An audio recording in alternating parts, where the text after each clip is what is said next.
Okay, welcome back to another episode of Third and 23. I'm your host, Alex, here to bring you another off-season NFL video. In this video, we're going to talk NFL playoffs or lack thereof. So every year you see a former playoff team or a few former playoff teams not return to the postseason. And there's all sorts of reasons why. Injuries, attrition, new roster, new coaches, harder schedule, etc. Right? There's all sorts of reasons why a team won't return to the playoffs. This video, I'm going to talk about three teams that I believe will not return to the playoffs and the odds. There's odds out there that you can bet on for a specific team not to return to the playoffs, so to miss the playoffs. And these are three bets that I like for this upcoming season. So let's go ahead and get into it. Let's kick it off with first team, the Minnesota Vikings. This is probably an obvious one for a lot of folks out there. The Vikings in 2024 went 14-3, kind of came out of nowhere. Sam Darnold has a revival season of sorts, right?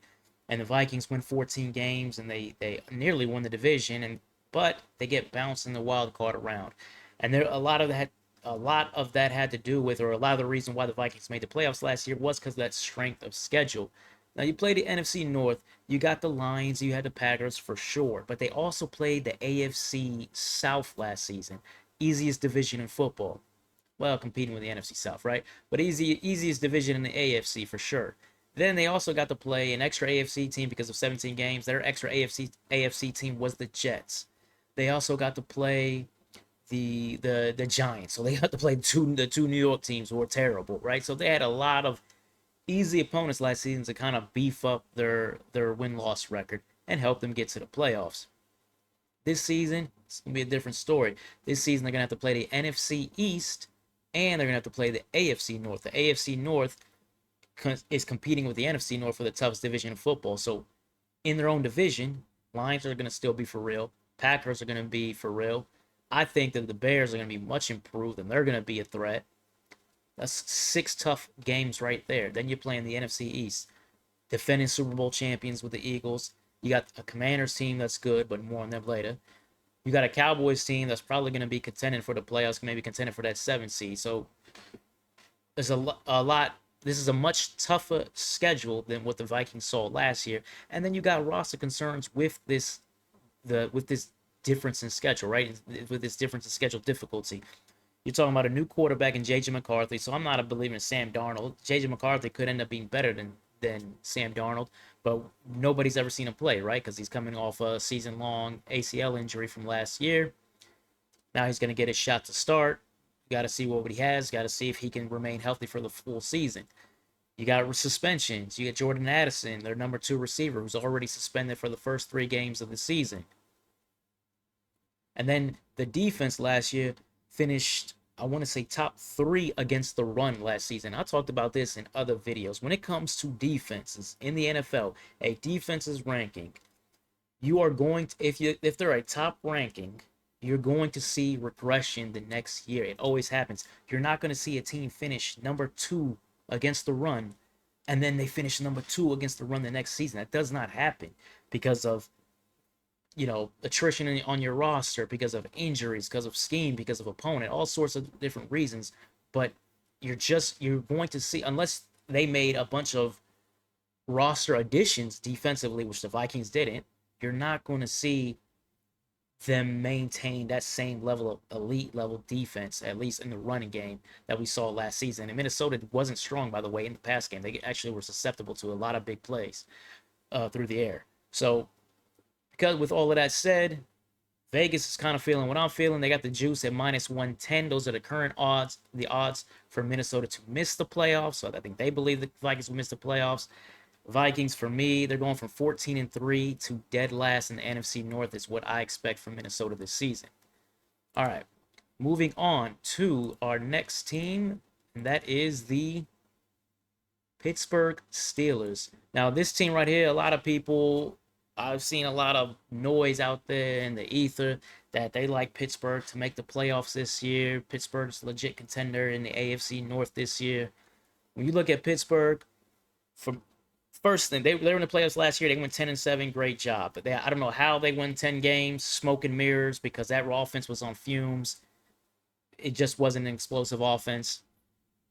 That said, the defense was good enough to get him some wins.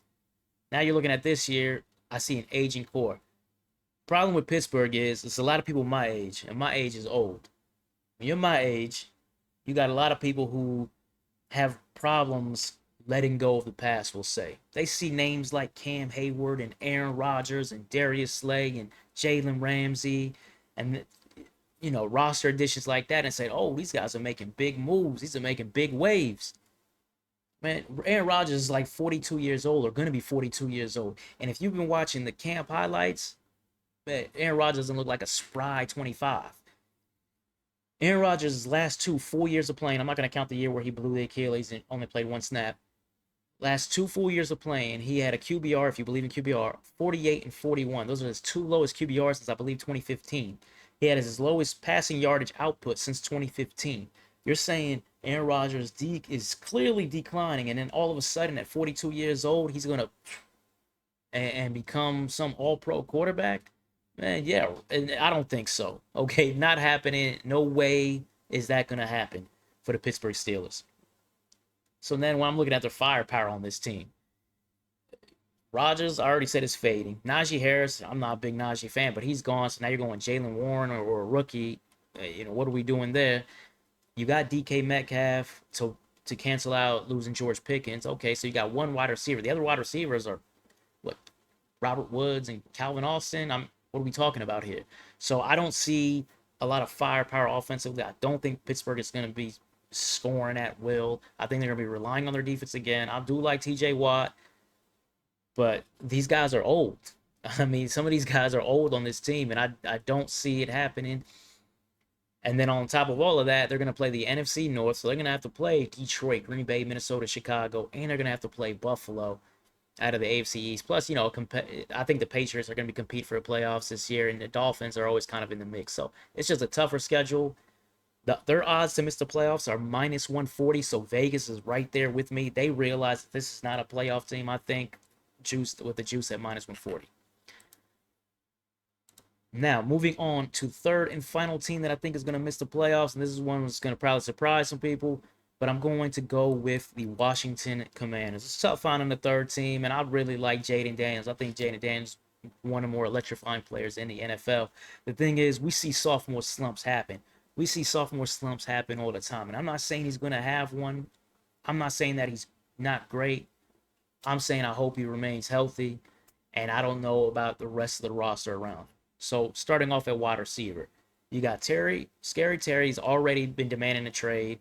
Usually this stuff gets sorted out, but it's August 9th, and he's still demanding. He still wants out. You got Debo coming in overweight. Debo is overweight. Debo's never going to be the Debo he was a few years ago with that huge year he had in San Francisco. So you got wide receiver issues. Defense wasn't any good last year. I believe they finished 23rd in the league in terms of scoring points per game. They didn't make a bunch of roster additions here other than 2 big names were Bobby Wagner and Von Miller. And like I said, talking about age here, Bobby Wagner and Von Miller. If you added them 10 years ago, now we're talking about something. These guys are 36 and 35 years old. Who are they covering out in the flat? But, I digress. Also, let's look at the Washington Commanders schedule. Washington, they made it the playoffs last year. They had a great record. I think they went 12-5 last year. Great record, but what doesn't get talked about is they may have had the easiest schedule in the NFL last season. This year, this is who they're playing on the road. At Kansas City, at the Chargers, at the Packers, at the Vikings, at the Falcons, at the Cowboys, and at the Eagles. You see a win in there where they can go on the road and win with probably a suspect defense at best. I don't see it. Maybe you could say in Minnesota, because I don't think Minnesota's going to be that strong this year, but I don't think Minnesota's going into the toilet either. So Washington, to me, I just think a tougher schedule. I just think the defense still isn't good. I think there was a lot of smoke and mirrors last year. There was a lot of cake schedule they were playing last year to help boost their record. They're going to see a reversal of that this season. Their odds to miss the playoffs is plus 125. So Vegas isn't feeling what I'm feeling. I think Vegas thinks the Commanders are going to the playoffs. Probably a lot of people think the Commanders are going to the playoffs, but I think the Commanders could be that team that goes 9-8, right, and is sitting there at the 8 seed instead of the 7.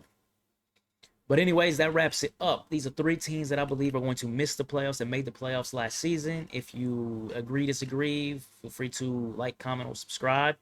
As you're going to see, continue to see more off-season football videos before we get into our weekly betting videos once the season gets here. Take care.